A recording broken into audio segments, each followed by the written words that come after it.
deflasi di Oktober ini. Jadi inflasinya tidak terjadi inflasi. Jadi mungkin kisarannya sekitar minus 0,1-an ya persen ya deflasi yang terjadi. Ini cukup menggembirakan ya di tengah ekspektasi inflasi yang tinggi tadi ya. Kelihatannya penurunan tadi harga Pertamax ya, BBM Pertamax dan juga harga bahan pangan membuat inflasi di Oktober itu relatif rendah ya. Dan mungkin kalau kita bandingkan dengan negara-negara bahkan negara maju ini relatif yang rendah sekali sih sebenarnya inflasi kita ya, sangat-sangat terkendali ya.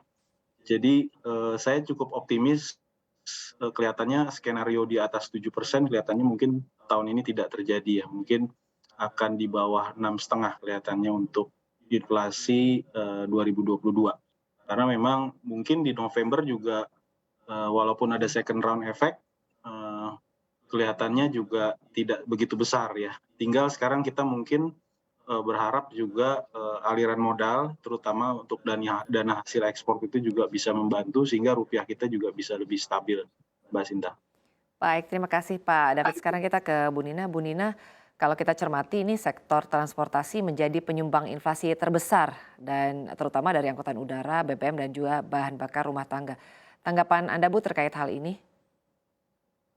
Ya, sebetulnya lagi-lagi nih peran pemerintah ya kalau ingin memberikan ke kestabilan dari harga, memang kendalinya adalah penetapan atau mengendalikan harga transportasi tadi, kalau bisa memang diturunkan akan lebih baik gitu ya. Karena mengikuti dari harga BBM-nya yang di dunia juga melandai gitu ya. Jadi kita berharap sebetulnya bisa itu. Tapi karena ini harga masih belum stabil dan Indonesia memang ketahanan energinya masih rendah, maka ya mempertahankan angka ini aja sudah bagus ya. Jadi kalau di akhir tahun kita bisa dapat 6% itu udah luar biasa gitu ya.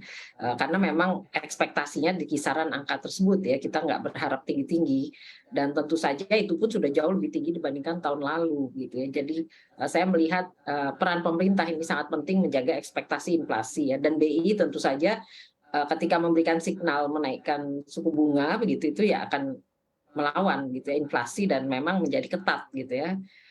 Uangnya, uang beredar gitu. Jadi ini memang dilema ya dari sisi satu kita sebetulnya senang ekspor kita naik, mudah-mudahan harga komoditas naik. Tapi kalau uang ketat kan berarti kan cenderungnya nanti rupiah kita bisa terkoreksi gitu ya, menguat dan memburuk ya. Jadi kita melihatnya sebetulnya hati-hati dengan pengendalian dari suku bunganya juga.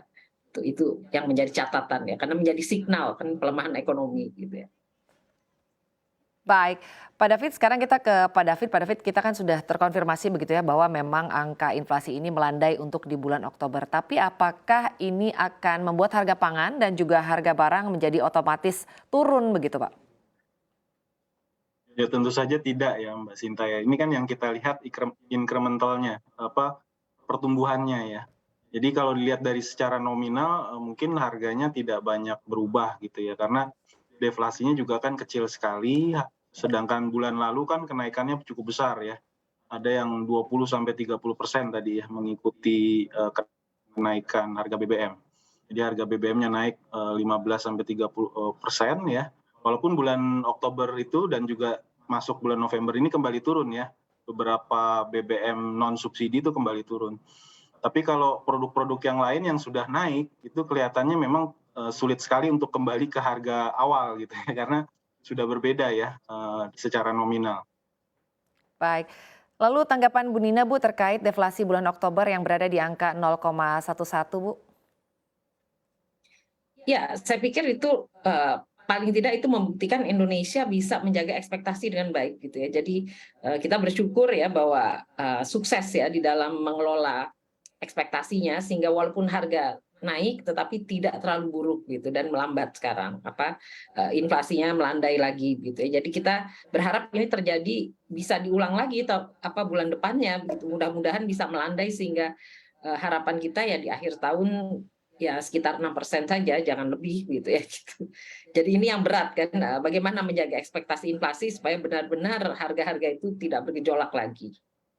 Baik, sekarang kita ke Pak David. Pak David, tanggapannya Pak terkait deflasi di bulan Oktober yang berada di angka 0,11 Pak? Ya ini pasti di reaksi pasar dengan positif ya, terutama untuk investor di pasar obligasi yang mungkin sebagian masih berekspektasi inflasi akan relatif tinggi di Indonesia ya. Sehingga kalau kita lihat memang outflow kecenderungan terjadi sejak awal tahun sudah 10 billion.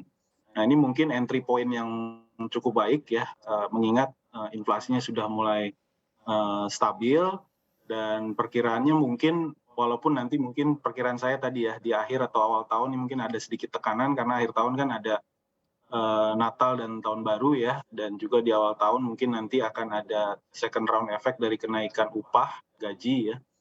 Nah, perkiraan saya pertengahan tahun depan ini sudah mulai stabil ke posisi inflasi jangka panjang kita yang kurang lebih sekitar 3 sampai 4%.